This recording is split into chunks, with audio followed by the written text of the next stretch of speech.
What up, everybody? Welcome to another episode of the Corner Podcast. Kel Dansby here. The old man Andreas and Kel is back from New Jersey.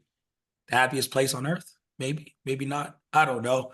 We'll see what his entire trip was like going to UFC 302. That's because today we are talking MMA to kick off the week. The card has its highs, had its lows. I think I may have overrated this card in terms of what it was on paper. I think Dre tried to tell me it's all right. Sometimes I'm wrong. Not very often. Sometimes I'm wrong. So we'll talk about UFC 302. We will kind of start some of the chatter around UFC 303. There's not much to say about Conor McGregor and the cancellation of the press conference in Ireland, but we have to touch on it nonetheless during this episode. And of course, we'll have a guest joining us from the UFC ahead of this weekend's UFC card, which I'm sure we'll touch on the main event there, Cannonier, Amavov. Mostly, I like the Dominic Reyes fight, actually, on that card, and Raul Rosas Jr., even better than the main event. But we'll talk a little bit about that as well. Dre, feeling good now that you're back in your man cave there, surrounded by all the Funko Pops, back to normal. Yeah, man. It was a long ass week in New Jersey, and then a extremely long night of fights with a lot of decisions. So happy to be back. Yeah. Then I had to sit across from Agent Orange himself. You were So dressed real snazzy though. So I that's mean, that's the you know, rule, man. That's the ESPN rules. You got to wear a sports coat when you go to a damn fight. So had to up my suit game up. But is that the rule? it's the unwritten rule for us. Like me, I mean, Brett. that's fair. Yeah, I didn't know. yeah, Interesting. yeah, Shit's different in boxing. So I yeah. didn't It know is. if it was like, Coppinger throw on a turtleneck. It's a very fancy turtleneck, He but still wears he throw he on the still wears a little turtleneck. sports coat when he goes to fight. So it's like, yeah, Yeah, that's yeah. that's our that's Definitely our when he's thing. on air, right? I didn't even think of Yeah. that. Yep. Wow. Yep. Yeah, I mean, I don't know, Dre. I pulled up with a t-shirt on for years. Gotta Hmm. love social media. You gotta be loose, ready for Different world. everything. They give us Different little world. vests though. I did Yeah, I have to know. wear the I saw everybody vest. with their ESPN social vests. It was something Yeah, else. to run around in. But no, man, it was a week where kudos to you. Great article on Dustin Poirier that Thank dropped around Thursday last week. you. Yep. That was really dope. And it felt like, and this no disrespect to Islam, felt like it was Poirier's week. It You was. know, uh, he was the guy everyone was rooting for. It was his story. It could be his last fight. The entire narrative was driven by Dustin Poirier. And after reading your article and everything, it was hard not to root for the guy. And, as journalists, we really just kind of cover shit. But this is one of those cases where it was hard not to root for someone going into a fight. It's impossible not to root for Dustin Poirier. I mean, in a sport that has so many different wild and goofy characters, like Dustin Poirier is like one of the few that has always felt genuine. I've talked to him multiple times over the years. This is the most in-depth story I've ever done on Dustin. But I've been following his career since I watched Fightville back in like 2010 when he first got into the WEC. So he's always been a stand-up dude. Like the people that I've talked to that have been around Dustin is, he's not a problematic guy. He's a dude from Louisiana who likes to fight, but he likes to give back to the community. He's got the key to the city in Louisiana. He's donated to numerous causes when he started auctioning off his gear back in the day, and now he's got the good fight and his hot sauce, and he's he's one of those guys that's like, how do you not root for this guy? Because not only is he a good fighter, he's just a genuinely good person. So it's what I gather from like my interview. There's a lot of stuff that I got. I did 7 interviews for that feature. A lot of like hours of conversations with everybody from Poirier to King Mo to Daniel Cormier to Coach Mike Brown to talk to Masvidal. I talked to somebody else. I'm missing somebody. Whoever. Oh, Uriah Faber. Yeah. And just the 15 years of still being this good is hard. Like he is the greatest UFC fighters never won an undisputed championship. I don't think there's any question that there's anybody else who He's Charles Barkley. He's Patrick Ewing. He's Reggie Miller. He's Karl Malone. He's all the guys that got blocked by the best in the world, Michael Jordan, right? He's Dan Marino when it comes to the NFL. He's Barry Sanders. He's done everything. He's beaten the best in the regular season. Can't beat him in the championship. He beat Conor McGregor twice. He's beat Max Holloway twice. Never for a title, the interim title, but never for the real title. And then, he gets in there with Islam, and the entire atmosphere all week in Jersey, it was all about Dustin Poirier. This was not about Islam Makhachev at all. And he didn't give a fuck, right? Like, that was the best thing about Islam, was like seeing him through the week. He didn't care. Like, he knew, he respected Dustin, and he was like, bro, he knows he can't beat me. Like, we had there was some pieces of the interview was floating around DC and Islam. There's so much of that you guys didn't see. Like, Islam is a very funny guy. He's a very funny guy. All he did was make fun of DC like the whole time, about him being fat, about him not sending his kids to Dagestan. I'm pretty sure DC took his shirt off at some point. He did to show Islam the belly. So we're in the room. Islam it's a little later. Media day is happening. Paulo Costa was like ridiculously late. There's a reason why I ended up doing that interview and not Brett. But we were waiting for Islam, and DC came in early. He didn't get a whole lot of sleep to talk to Dustin. And after he talks to Dustin, he's like, oh, I'm going to leave and I'm going to come back. For whatever reason, DC was like wild sweaty when he came back. So before he starts talking to Islam, he's like, I got to change my shirt. So he looks at Islam. He's like, you want to see these muscles? And Islam's like, brother, no. And that's when he rolled up on him and took off his shirt. It was just. Sometimes you got to pull the belly out. Yeah, he didn't care. He was like, yeah, it's like, look at this. He's like, you're so fat, DC. I was like, bro, it was hilarious. But Islam knew it wasn't about him. He just knew he had one job to do, and he got it done. He got it done at UFC 302 on Saturday night. Took him a while. A lot of work to get it done, but he got it done. I guess we could work our way backwards, I guess, in this case. In that main event, it was fun watching it. Yes, it did go 5. A lot of people thought 2 or 3 rounds. I think we both predicted like middle round stoppage. But to me, this fight, probably more than the other ones, really showed the difference between Islam and Khabib. What do you mean? And it's so easy to compare them, right? Yeah. It's so easy to say Sambo style, obviously Khabib's father and how they grew up, and Islam was always the heir apparent. This showed the importance of activity. Khabib never had constant activity. Right. Khabib was a one-trick pony throughout. And we only saw him have 3 title defenses, then he was gone. Islam's now at the point where he's been way more active than Khabib. He now has more title defenses. He's younger than Khabib was when he won the title and he was on this streak.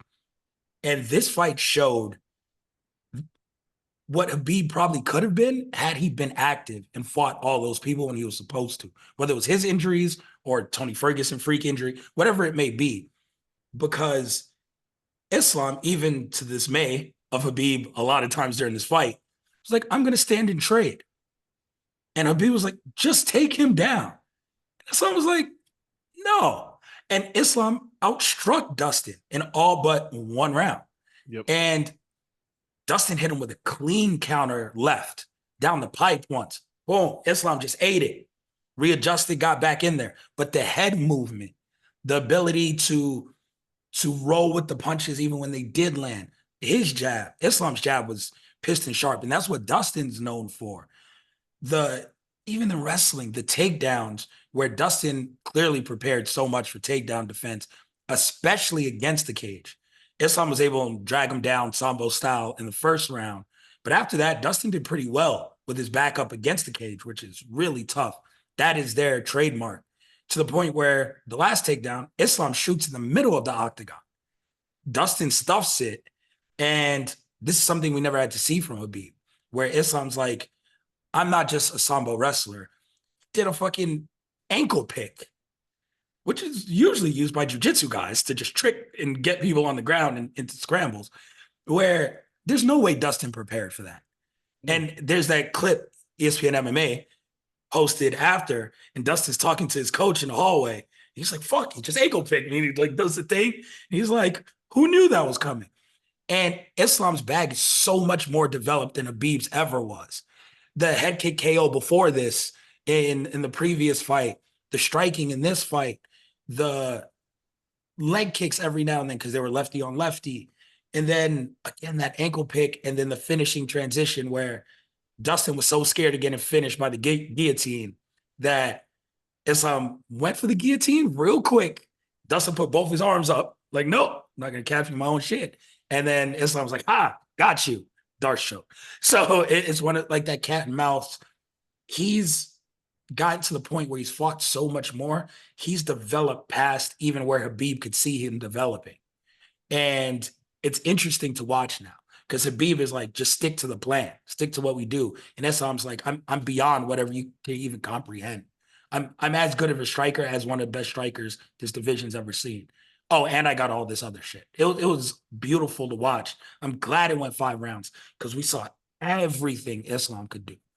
Yeah, I mean, we'll talk about Islam first. Islam is a more dynamic fighter than Khabib was, right? Like, he's more dynamic. He does more. He also takes more risk, which could end up catching up with him at some point.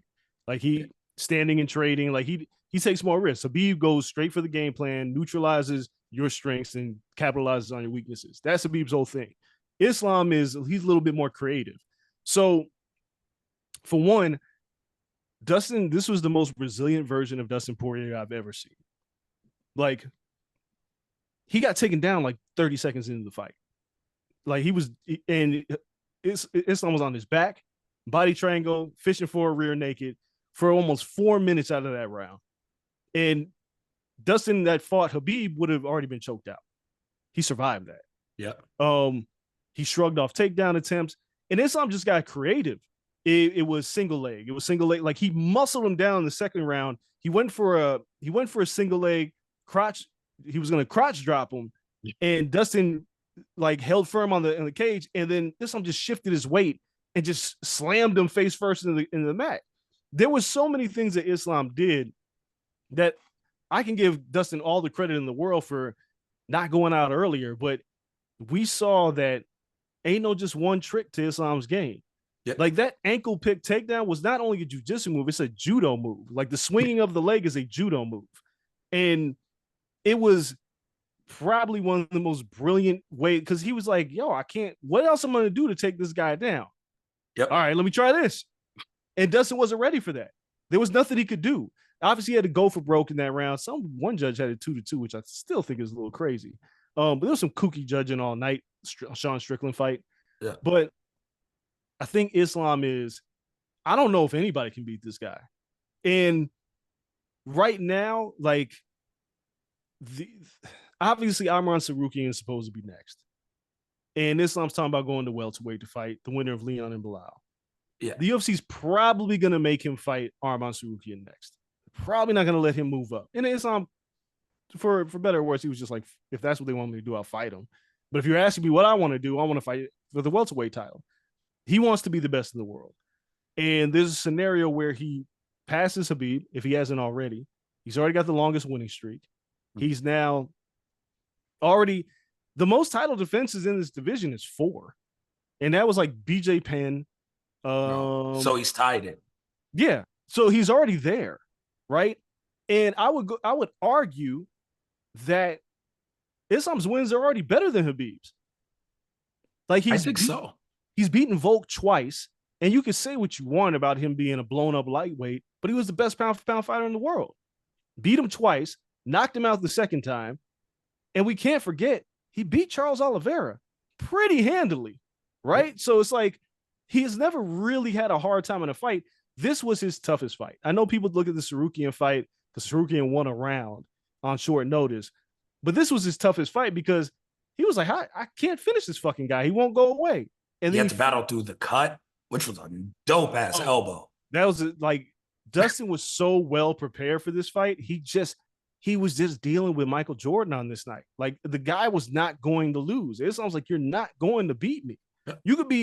You can have your best game ever.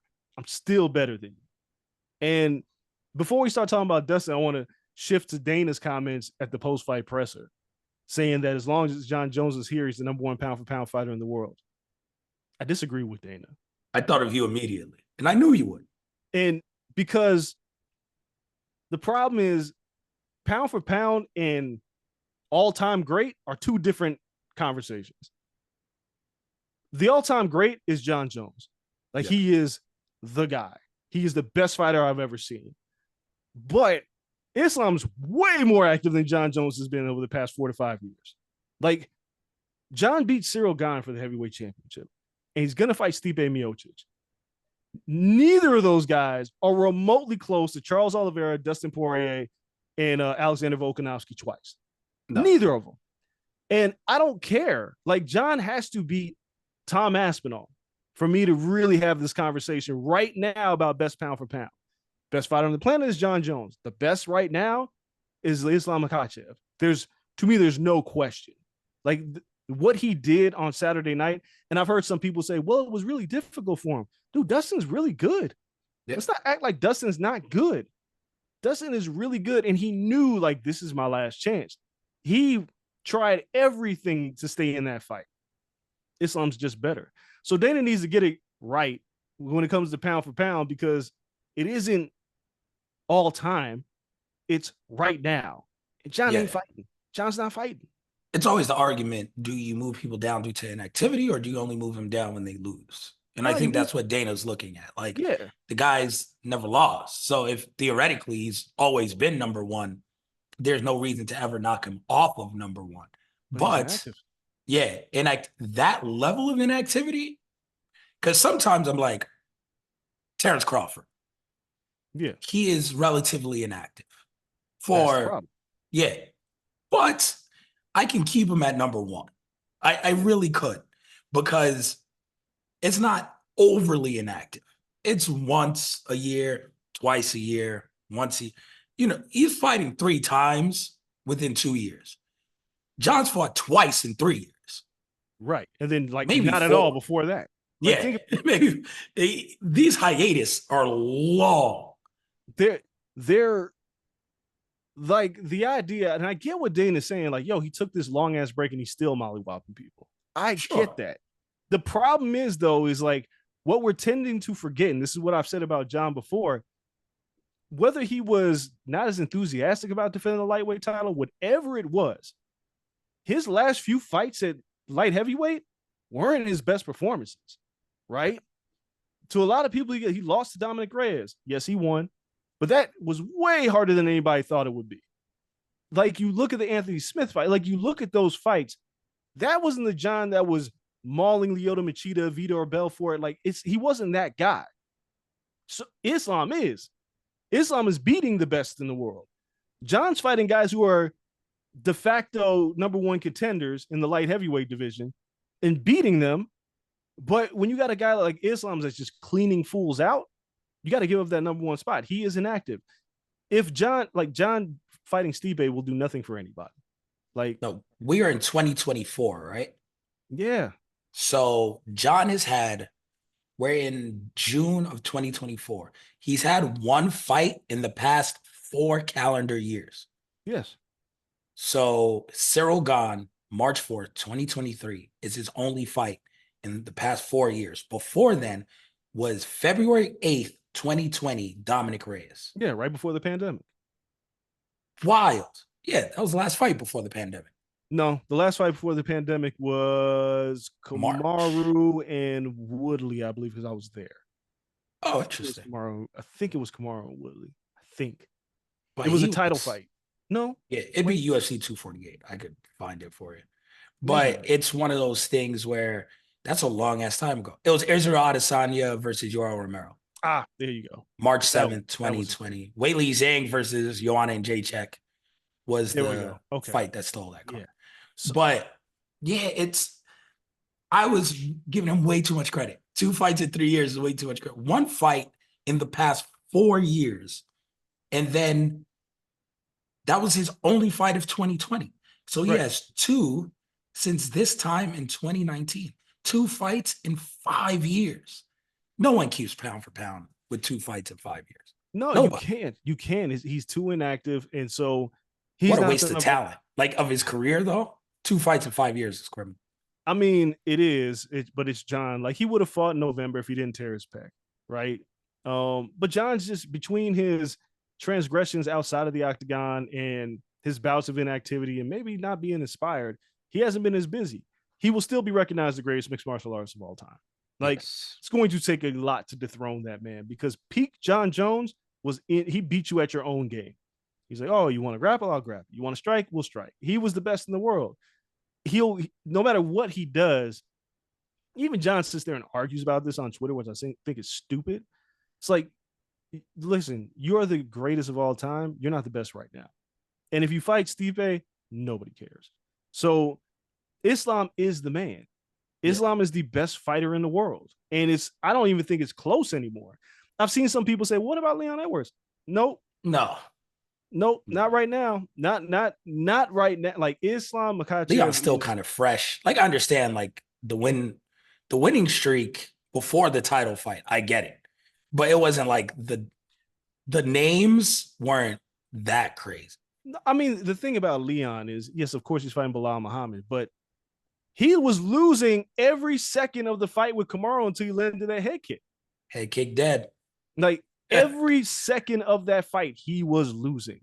So it's what have you done for me lately? It's like, yeah, he beat Colby, but he didn't stop Colby. Yeah. So he's the best fighter in the world. Islam Makhachev is the best fighter in the world, and then it's everybody else. John can't do much to improve his position until he fights Tom Aspinall. Yeah, and I don't think he's going to do it. So there's that.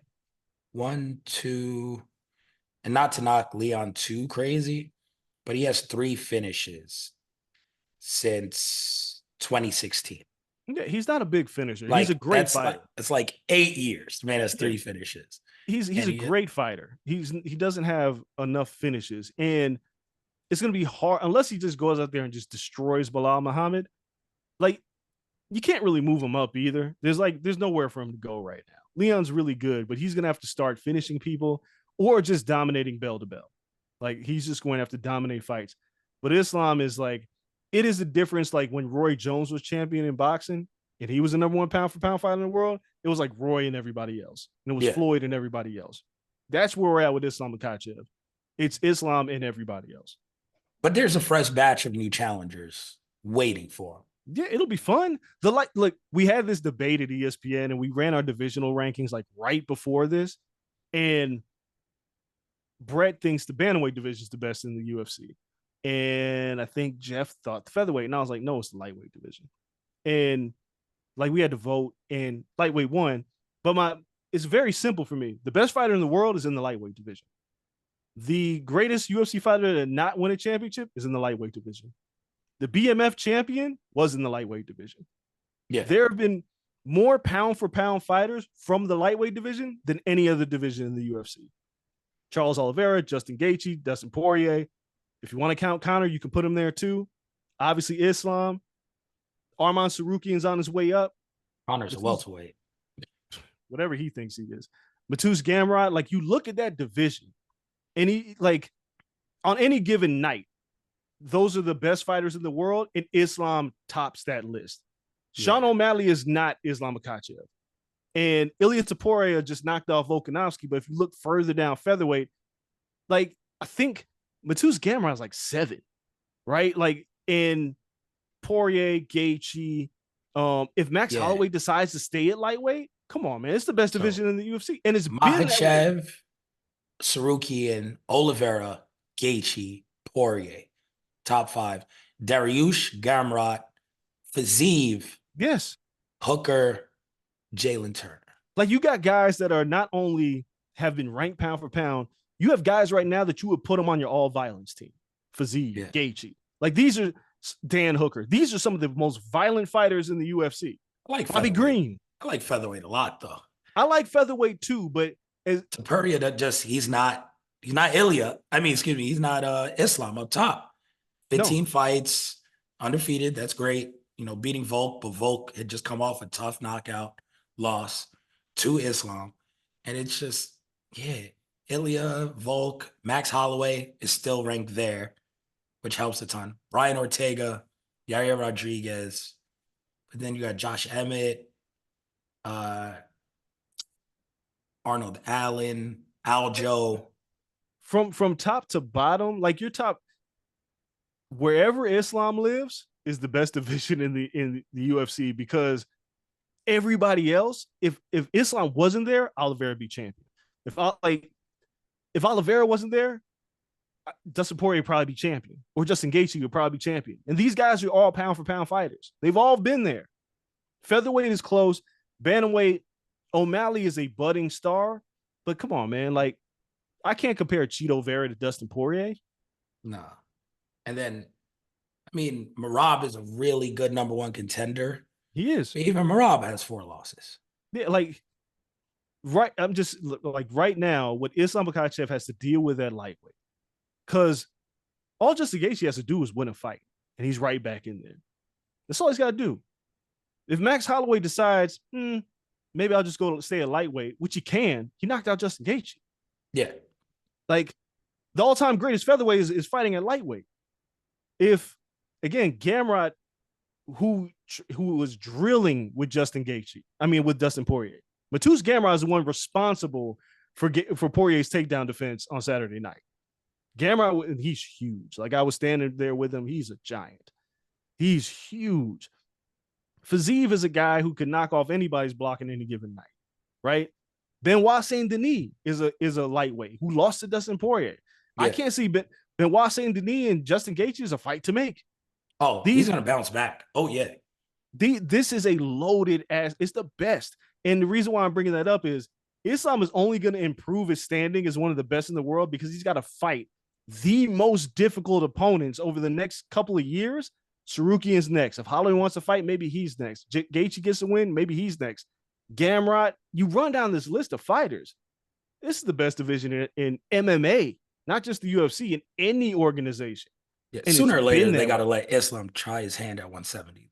He will. I'm sure he will. If he beats Sarukian, and nobody immediately emerges, like if Gaethje's not, because Gaethje's already talking about possibly taking the rest of this year off, because that was a lot against Max Holloway. And I have a feeling Max will probably either fight Poirier or, which is what I thought before, if depending on how this Poirier thing shakes out, maybe he fights Conor for the BMF title, right? There's so much money in that fight. I think him rematch with Poirier makes a lot of sense for the BMF title. Because with Poirier, I understand it's not undisputed UFC gold, but when he's just looking for something, getting the BMF title on his resume because he's a genuine BMF against a guy like Max Holloway that he's beat before, and just stylistically, that's a big fight where they could headline a pay-per-view for the BMF title and people be like, all right, I like it. But if Conor goes out there, and we'll talk about this in a bit, if he goes out there and knocks out Michael Chandler in the first round, you have to do Conor versus Max for the BMF title. Conor's going to campaign for a lightweight title shot or a welterweight title shot. He ain't going to get it. But a fight with Max Holloway, a guy who he beat eons ago, right? A fight with Max Holloway now is probably the biggest fight in the UFC. Yeah, Max knocks his block off.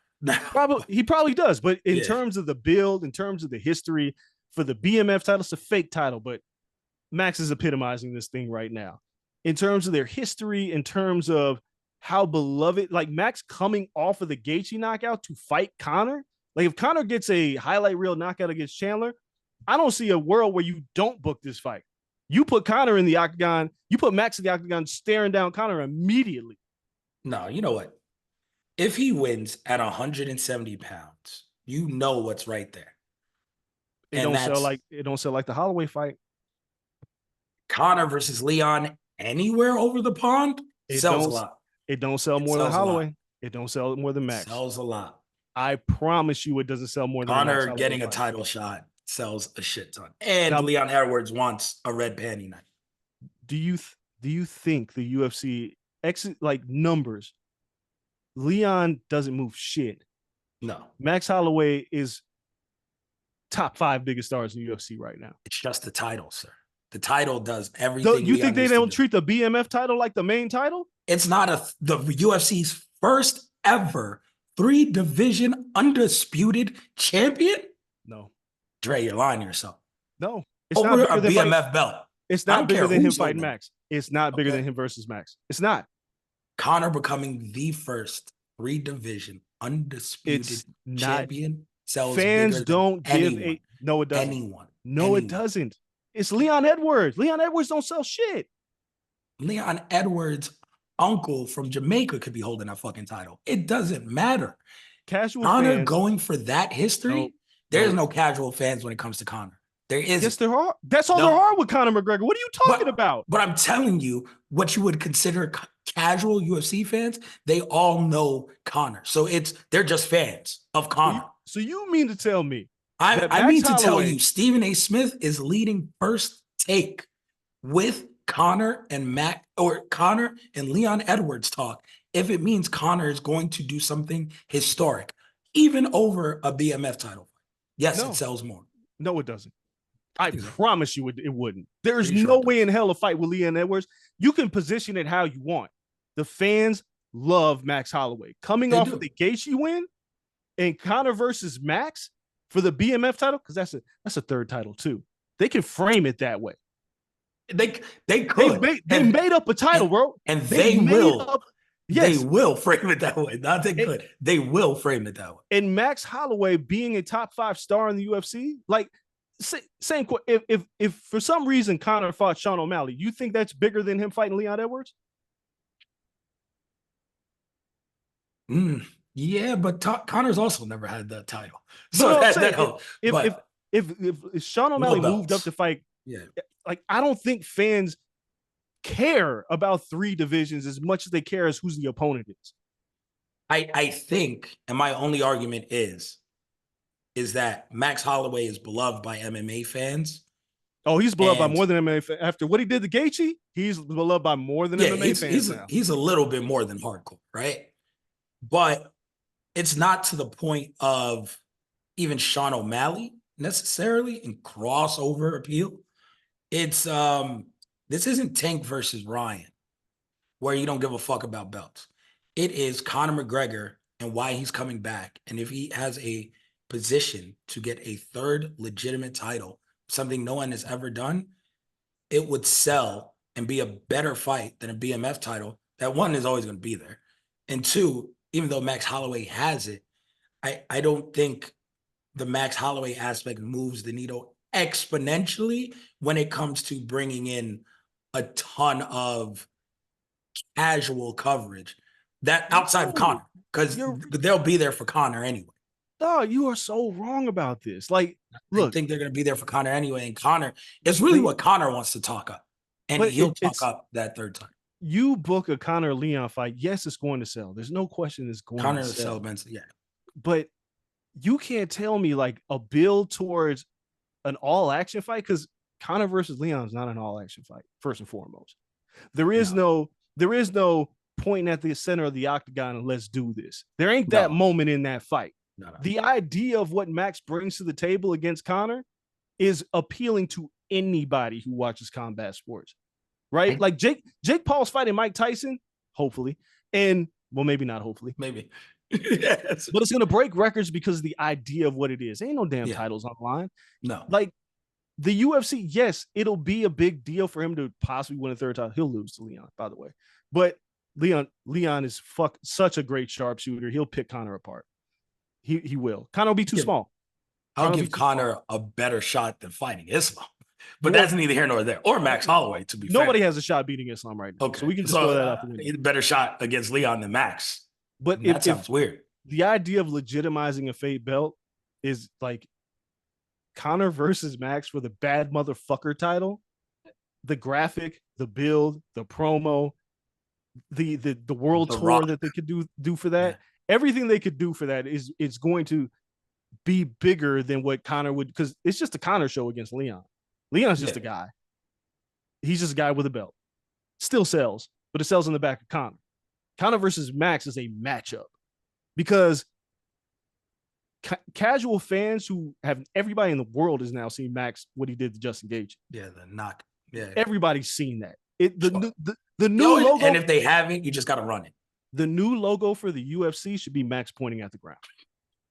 Fuck the little guy holding the guy holding the thing. Fuck that guy. It's Max pointing at the ground, and everybody knows it. So if you do Max versus Conor the build of these two talking shit to each other, training, No, it's a Hawaii. big fight. Yeah, It's it's a big fight. In it's bigger Vegas, than Leon. especially, Ninth Island, like it's a big fucking fight.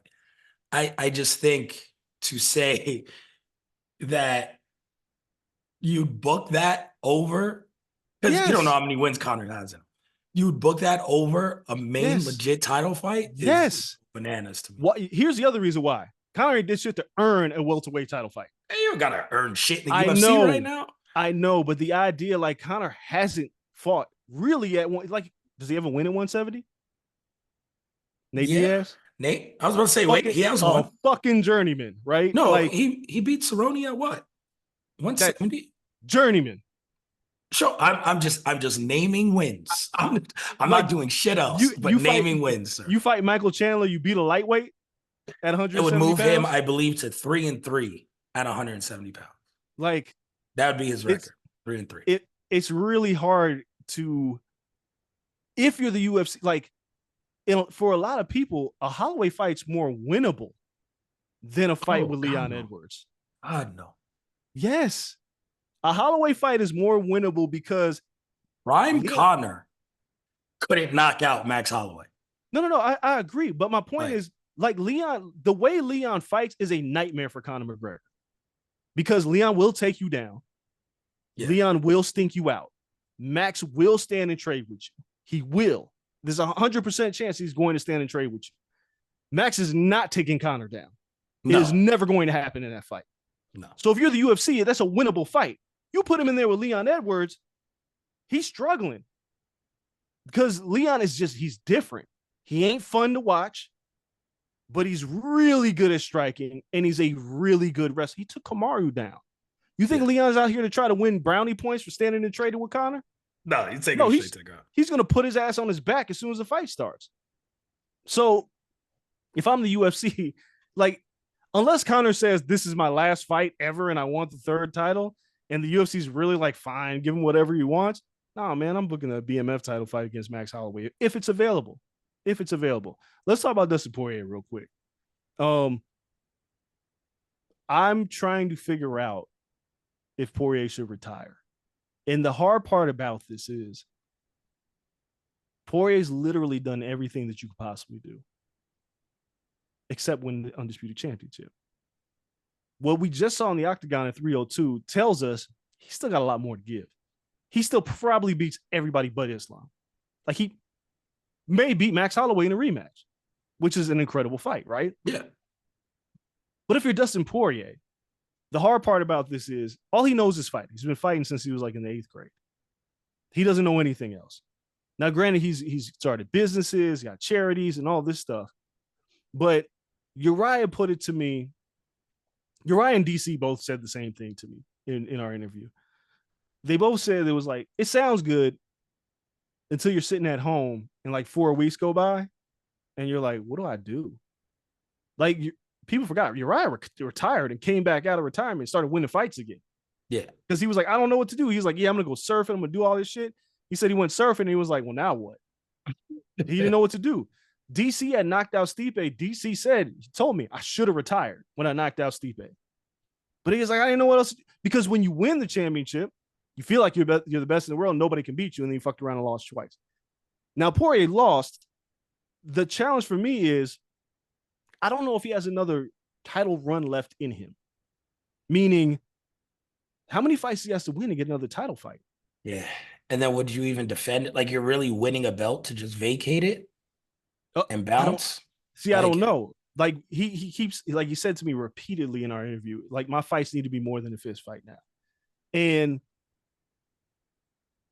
I don't necessarily see a scenario where Dustin Poirier is, like, I don't think he gets any more hype for a fight than he was this past weekend. Yeah. If they put him in there with Gaethje, it's like, all right, we're 1-1. We could do that again. But this guy just kicked me in the head and beat me. Yeah, I want my get back, but what does it really do for me to get another shot? Because I've lost to Islam, I've lost to Khabib, and I've lost to Oliveira. King Mo is the only person that said it, and I didn't put it in the interview. Mo was like, I don't care what he does. I think he should fight at 170. And I was like, that's interesting. But I just don't think Poirier has it in him right now to fight 3 fights to get another title fight. I would say We just talked about Conor McGregor skipping a line, undeservingly so. 170 is not as deep as 55. I'd No, say it's if he not. did move up to 70, he, like we just saw Jose Aldo, he came back. He's ranked fifth in that division, right? Like he can go to 170 and be at a title shot in two fights. He could. The problem is like if you look at the welterweight division, Yeah. there aren't a lot of. The problem is primarily Shavkat Rakhmonov is the biggest fucking problem in that division. Yeah. That guy is just the uncrowned champion. Once he gets the belt, it's going to be quite difficult. Like he's the bigger issue. You ain't leapfrogging that guy. No. Because you're gonna have to deal with him anyway, right? So Shavkat Rakhmonov, but then the other issue is there's a lot of good wrestlers in this division. The bottom half of the division is mainly strikers. The top half of the division is a lot of wrestlers. So Bilal Muhammad, obviously, Rakhmonov is just a killer. Colby Covington's a wrestler. They could always do that grudge match with him and Dustin. They don't like each other. Oh my God, that'd be a great fight. I would hate it because I don't want to see Colby get anything. That's why Dustin doesn't want to fight him. Like MVP's fighting Ian Gary at 303, which is a fucking tremendous fight. There's a lot of fights for Poirier, but I don't know if he can skip the line comfortably because everybody's moving up pretty quickly. Like if Ian Gary beats MVP or vice versa, one of those guys are like on the short list for a title fight. Yeah. And then Rakhmonov is pretty much next. And I don't know who fights Kamaru Usman. He's still the number one contender in that division. So I don't like. And Conor skips the line, and the Shavkat fights him. Like for me, if the UFC wanted, Conor's been taking a lot of shots at Kamaru. Just book that fight. That's not a fight he wins. It's not. But it's hard to justify either Conor or Poirier jumping these guys. Like it's really hard. Shavkat is the one. Shavkat is equal amounts of submissions and knockouts in his undefeated career. You just can't have a guy leapfrog that. But in Poirier's case, the other problem with this is Shavkat has all finishes. All finishes. It's fucking ridiculous. And he splits them. Submissions, knockouts. All finishes. Yeah, 8 knockouts, 10 submissions. Like he's just the Stephen Thompson one is what broke the tie. Yeah. But like he beat Jeff Neal with like a standing rear naked choke, just brute strength. Like the thing that Shavkat does is remarkable. Now Shavkat's hurt. As soon as Shavkat is healthy, he's fighting. Probably fighting Kamaru Usman, maybe, depending on the timing of it. Yeah, sounds about right. But Ian Gary, Jack Della Maddalena is hurt. He probably won't fight till the end of the year, if not early next year. If Poirier's got to go through any of these guys, it's a nightmare. Yeah. This is a nightmare scenario for him. Stay at 55. So, yeah. So I don't know, man. I know Poirier's going to sit at home and think. And if a fight with Max Holloway presents itself, it's probably the only fight I would take. Probably. Like, a lot of people say he should fight Conor. I really don't think. I know Dustin's not interested in it. Because it's bad juju, man. It's like fighting that guy. He's takes out of everyone, he's the last one who needs the Conor McGregor paycheck. He already had 2. Yeah, he's got 2 of them. And then it's the way that Dustin Poirier is like he ain't Michael Chandler. He ain't waiting for a paycheck. No. Fucking guy ain't ready to fight. I'm moving on. Yep. Right? He just fought a contender. Bumped his ass out of the way to get this title shot. Like he's going to fight. Like he ain't waiting for Conor to be ready. So I don't want to see Poirier retire, but then if it ain't for the BMF title with Max Holloway, I really don't see nothing for him to do. I don't. It is tough, man. He's a little bit in between a rock and a hard place, but I don't think he needs to retire. I think the fight with Max Holloway, given your booking, doesn't work between Holloway and Conor. I don't even know if Conor makes this fight. I don't know if Conor wins. Canceling the Ireland presser, I don't need to know the details behind it. I'm not sure anyone does. It's not a good sign. It's a terrible sign. I could say that it's not good. No, it's bad. I mean, so they sold tickets to this press conference. They sold this thing out in like 4 minutes and then canceled it the day before, directly after 302, when Dana says, I'm flying to Ireland to meet Conor. He lands and the fight and the press conference gets canceled. Don't know what's going on. Not a clue. That silence is concerning. Yes, Because definitely. usually if there's a cancellation, they give a reason, right? And what would make you cancel a sold out press conference 24 hours? Like people woke up to this press conference being canceled. It's not Yep. like they woke up, got dressed, was like, oh, I'm going. What? It's canceled. No reason why. Nobody says anything. All reports say that Chandler didn't even make the plane because he found out it was canceled. Was like, all right, I'm staying home.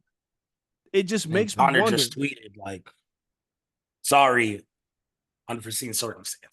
And And I think he Conor tweeted again today, but I don't know what the fuck he said. Conor's never pulled out of a fight. That's the one thing that leads me to believe that he's trying to make this fight happen. Whatever's going on with Conor. Um, Ariel Helwani said it's nothing salacious, nothing with like drugs or alcohol or partying, nothing like that. So if it ain't that, there's only a couple of scenarios here, and one of them is he's hurt. But Conor's never pulled out of a fight. He's fought hurt. He doesn't pull out of fights. So I don't know, man. I think if 303 loses this fight, I don't know what they're gonna do. That's Because, a tough weekend, sir. dude, it's International Fight Week. You already lost part of your co-main event when Khalil Roundtree basically turned himself in for taking the banned substance by accident. So you got Carlos Ulberg versus Jamal Hill, which is not anybody's main event. Ian Gary versus MVP is a tremendous fight. Not a main event. It ain't carrying the pay-per-view. I don't know what you do. And Chandler is good, but he's not he ain't a carrying main nobody's event guy. pay-per-view. The like Max Conor Holloway just posted a video June 1st. He looks great. 20 KOs up next for Mac Dad. Sure, he looks great. It's just, But it takes one punch, one ankle twist, one weird fucking movement to not by look the great. by the time you guys listen to this podcast, hopefully you'll have an answer. But I'm rifling through my head a scenario where Conor can't make this fight for whatever reason, and what does the UFC do? And in my mind, you got to call Max Holloway. Max Holloway has become the man with the most options in the UFC. Yeah. He can fight Ilya Topuria for the featherweight title.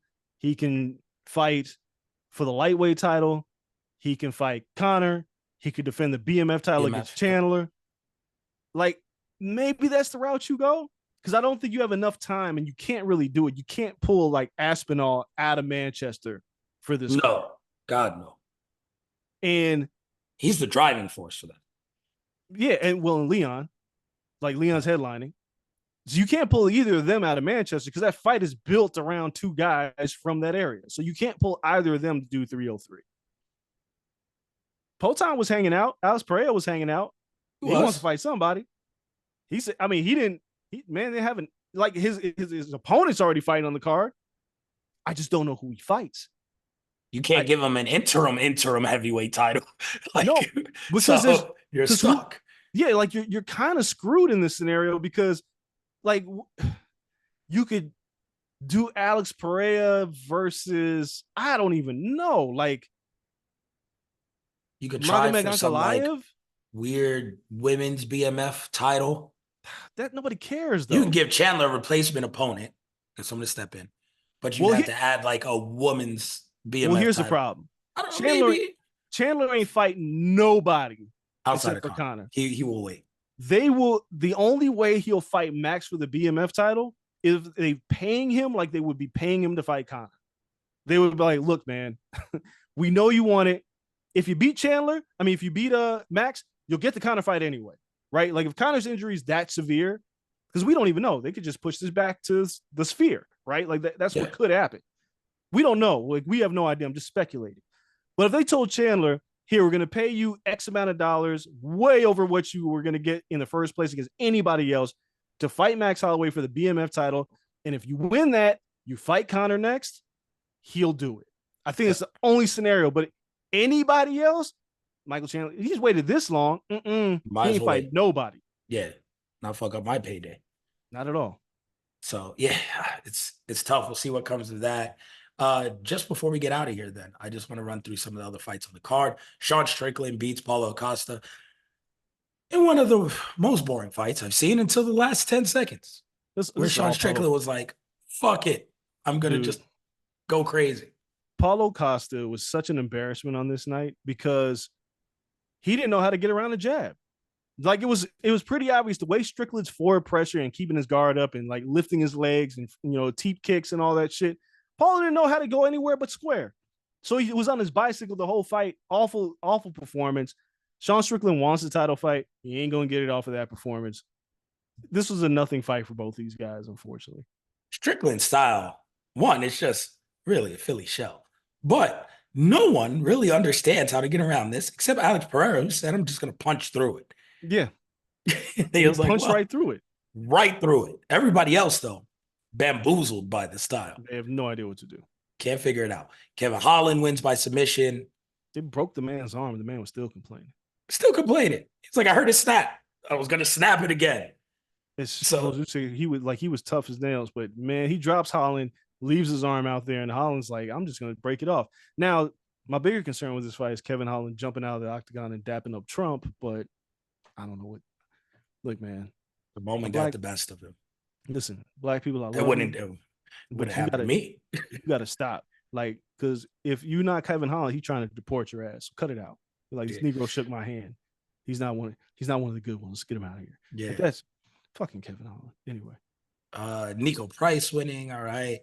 So this shit was a decision fest. I was so miserable. Oh my god! And then Randy Brown by decision. But I was rooting for Randy because I talked to him last week, so it's good. He won in front of the hometown crowd, and that was dope. And then the only other fight really that caught my eye the rest of the way was Jailton Almeida. I mean, look, man, Jailton Almeida is. We talked about it. You're like, listen, this motherfucker gets on the ground. It's over. Just give it up. Just give it up. Like Jailton Almeida made a mistake against Curtis Blades, and Curtis Blades just elbowed him to hell. Everybody else in this division, if Jailton Almeida gets you on the ground, it's a wrap. If Jailton Almeida can develop his hands, I don't know who's beating him in the heavyweight division. Even a little bit. Because all the heavyweights are strikers. Yep. Curtis Blades is like the only wrestler. Everybody's a striker. And John Jones, yeah. But if Jailton can get his hands up to par, so he doesn't have to telegraph the shot, I don't know who's beating that guy. But developing your hands takes a long time. Yeah, but in terms of MMA jiu-jitsu, this motherfucker is different level. Nope. Different level. So, yeah, man, that was the card this upcoming weekend. Cannoniers fighting Imavov. Should be a good fight. I think Imavov probably wins. Jared Cannonier. Jared Cannonier is just up and down with me. Sometimes he'll just give you a stinker.